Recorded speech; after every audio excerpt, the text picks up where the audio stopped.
Vamos aqui então para o nosso exemplo 10. Ele é o primeiro exemplo depois do conteúdo que a gente viu de conservação da quantidade de movimento e da condição por trás das classificações no processo de colisão, certo? Então, basicamente eu vou ter aqui três esferas, esfera A, B e C, onde as suas respectivas massas serão, né? Esfera A, massa de 3m, esfera B, massa m, esfera C, massa 3m. As esferas A e C, né, que ficam nas extremidades, elas têm uma velocidade inicial nula, e a esfera B vai ter uma velocidade inicial V0. Esse problema ele vai ser literal, ou seja, a gente só vai usar letra para poder resolver. Eu entendo que isso pode ser um incômodo, né, mas acredito que isso não vai impedir da gente conseguir entender, né, a ideia que a gente quer esboçar aqui, que é a conservação da quantidade de movimento, certo? Então, essa esfera B inicialmente vai colidir com a esfera C. Possivelmente nessa colisão, esse vetor velocidade deve inverter o seu sinal, e aí ele vai colidir com a esfera A. E esse número de colisões é justamente o que a gente deve responder aqui no item A. Né? Qual é a quantidade total de colisões que vai ocorrer com esse sistema, tá? A gente pode verificar aqui que sobre cada uma dessas partículas vão atuar a força peso e a força normal, certo? Eu estou representando aqui na partícula A, mas o que vai estar aqui descrito em A vai valer para B e C, né? Essas forças, uma vai cancelar a outra. A minha força resultante, então, sobre cada uma das partículas vai ser zero, né? E a força resultante, então, sobre o meu sistema, né, considerando as três esferas A, B e C como fazendo parte do meu sistema, a minha força resultante sobre o meu sistema vai ser zero. E essa é a condição necessária, a condição que a gente precisa para poder aplicar a conservação da quantidade de movimento, né? Que diz que o quê? Que o momento linear total do sistema antes tem que ser igual ao momento linear total do sistema depois, tá? Além disso, o enunciado também afirma que as colisões elas vão ser elásticas, tá? Colisões elásticas. E a gente já viu que isso tem um significado, né? Ter uma colisão elástica significa que a energia cinética total do sistema antes da colisão é igual à energia cinética total do sistema depois da colisão, tudo bem? Então, essas são as duas informações que vão ser aqui importantes para a gente poder prever o comportamento, né, de cada esfera do nosso sistema, tudo bem? Então, apaguei aqui as forças que estão no bloco A. Vamos começar fazendo aqui primeiro, analisando a primeira colisão, certo? Então, a primeira colisão 1, né, que vai ser entre B e C, tá? Como eu já sei que a força resultante é zero, né, vou colocar isso aqui, ó, força resultante é zero. Então, isto implica que o momento linear, representado pela letra T aqui, ó, momento linear total, né, momento linear total, antes dessa colisão, é igual ao momento linear total depois da colisão. Ok? Quem é o momento linear antes da colisão? A e C estão em repouso, né? Lembra que o momento linear é o produto da massa vezes a velocidade. Como A e C estão em repouso, o momento linear deles vai ser zero. Então, o único momento linear que eu tenho antes da colisão vai ser o produto da massa de B vezes a velocidade V0, certo? Que aponta para a direita, então, portanto, é positivo. Porque me lembra que a velocidade e o momento linear são vetores. Então, para onde eles apontam, isso vai denotar um sinal, né? Positivo ou negativo, tá? Então, esse é o momento linear total antes. E o momento linear total depois. Depois da colisão, MB vai possuir uma nova velocidade, que eu não sei, é uma incógnita. E eu vou chamar então de V linha, né? B, tá? A velocidade depois. E MC também vai ter uma velocidade que eu desconheço, que eu vou chamar de V' C. Essa velocidade, eu não sei para onde que ela vai apontar, né? Por exemplo, o B pode colidir no C e continuar indo para a direita, né? Assim como o C. O B pode colidir no C e voltar para a esquerda. É o que eu acredito que deve acontecer, certo? Só que como eu não sei, eu vou supor que é positivo, certo? Então, eu vou supor que a velocidade ao final da colisão entre B e C elas são positivas. Porque aí, se eu tiver um resultado negativo, esse negativo já vai ter o significado embutido, né? Se o meu sinal for negativo, significa que a velocidade que eu estou supondo, né? No caso, estou supondo para a direita depois da colisão, ela vai ser, na verdade, apontar para a esquerda. Entendeu? Então, quando eu não sei para onde que ele vai, eu vou supor todo mundo positivo, que aí o sinal vai me dar um indicativo para onde que ele vai apontar de fato, ok? Essa expressão, se eu substituir aqui pelas informações das massas, né? A massa de B é M, V0, M, V'B, mais 3M, V'C. Então, M você pode notar que simplifica. Eu tenho aqui, então, que V0 é igual a um V'B mais 3V'C. Então, guarda essa informação. Essa é a informação que eu consigo encontrar aplicando a conservação da quantidade de movimento, certo? Vamos agora analisar uma outra informação, que é que a colisão ela é elástica, certo? A colisão é perfeitamente elástica, né? Então, pelo fato da colisão ser perfeitamente elástica, o que eu posso usar aqui? Eu posso usar que a energia cinética total antes da colisão é igual à energia cinética total depois da colisão. Certo? Quem é a energia cinética antes? Lembra aqui, ó, que antes V, a esfera A e a esfera C estão em repouso, então eles não têm energia cinética. O único que tem energia cinética antes é VB, certo? Então, minha energia cinética antes vai ser só MB V0 ao quadrado. Minha energia cinética depois vai ser MB V' ao quadrado B sobre 2, mais a energia cinética da esfera C, que vai ganhar, né? Vai ganhar uma velocidade depois da colisão com B. Então seria um MC V'C ao quadrado sobre 2, né? MB vale um M V0 ao quadrado sobre 2. Aqui um M V'B ao quadrado sobre 2.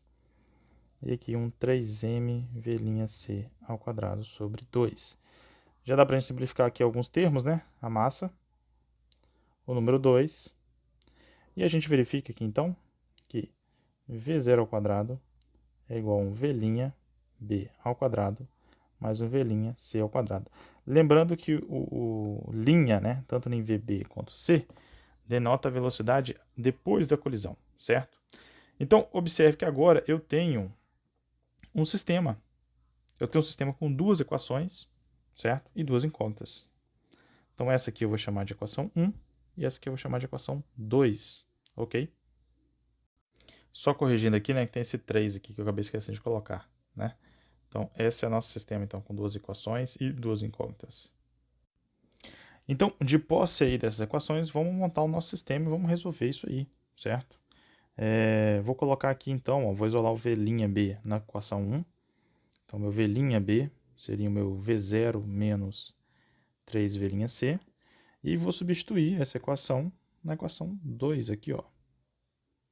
Justamente nesse ponto. Então, eu teria aqui, então, um V0 ao quadrado igual a V0 menos 3V'C ao quadrado mais um 3V'C ao quadrado.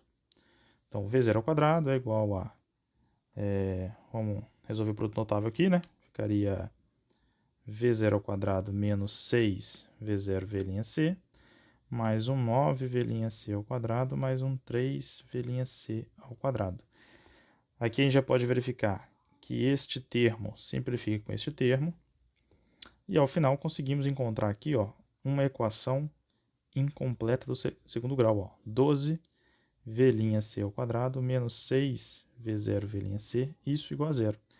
Onde eu posso deixar o V'C em evidência, ficando aqui um V'C que multiplica com 2V'C menos um 6V0 igual a zero. Esta equação vai me dar duas soluções, né? V'C igual a zero, e a outra seria um 12V'C menos 6V0 igual a zero, que me daria como resultado um V'C igual a V0 sobre 2.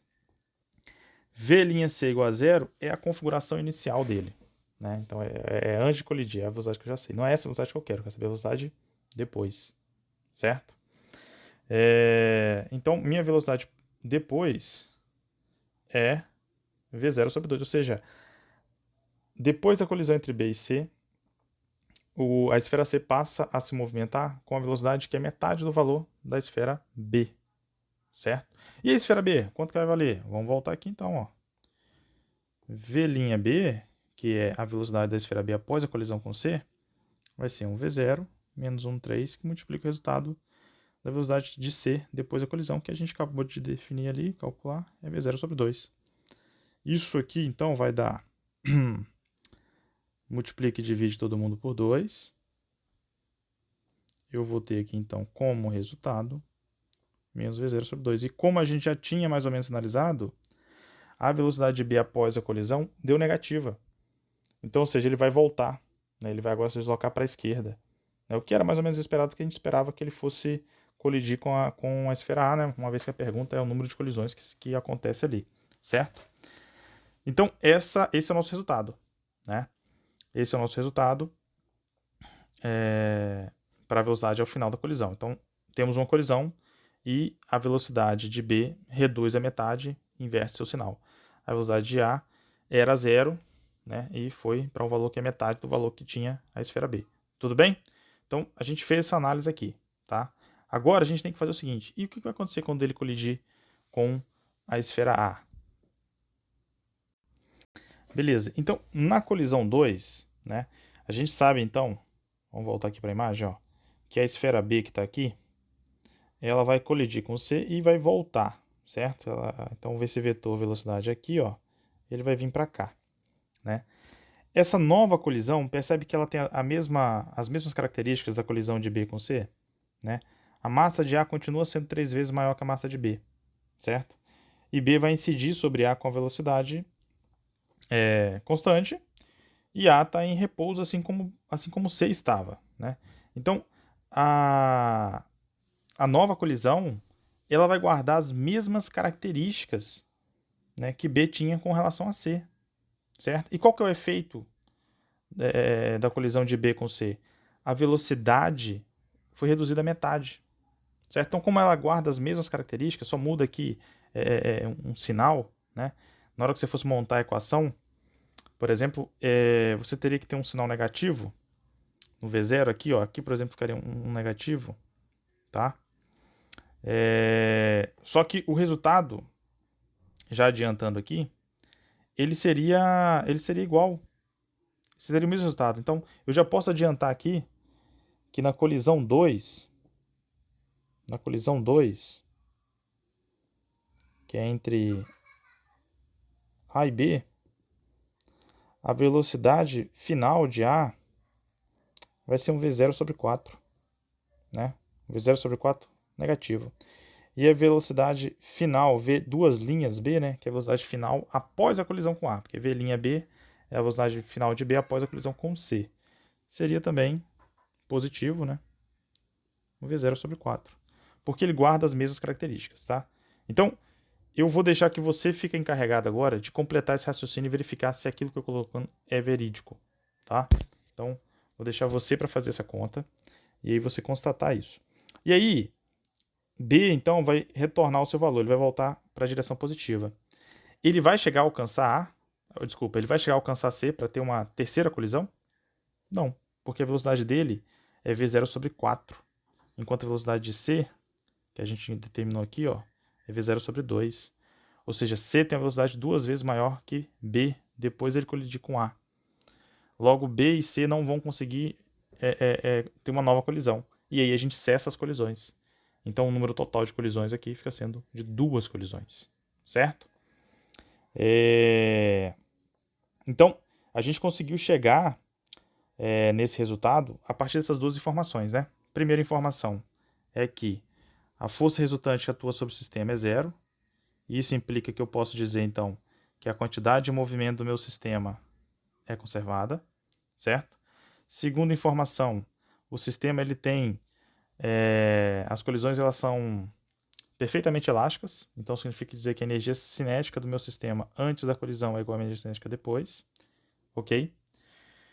E isso foi o suficiente para a gente determinar, tá? A gente vai chegar num conjunto de duas equações e duas incógnitas, vai ter um sistema para se resolver, né? Obviamente vai ter que interpretar o resultado e aí chega à conclusão. Então, respondendo a letra A, número total de colisões, duas colisões, né? Duas colisões.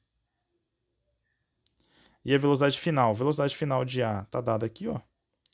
Velocidade final de B, após, né, a última colisão, está dada aqui. E a velocidade final de C seria, né, mais V0 sobre 2. Está dada aqui embaixo. Então aqui a gente conclui o raciocínio, tá? Eu convido você a fazer o seguinte. Dá uma olhada no simulador do FET Colorado, que lá tem laboratório de colisões, e simula, né, esse exercício, simula essa questão. E aí você vai poder confirmar o que a gente está colocando aqui, tá? E vai ser uma boa experiência também para você poder perceber como é que se dá essa dinâmica aí do impulso, a troca de impulso, a quantidade de movimento linear individual, a quantidade de movimento linear total, da energia cinética total antes e depois de cada colisão. Tudo bem? Então, deixa esse convite para você verificar no laboratório lá de colisões do FET Colorado. Abraço.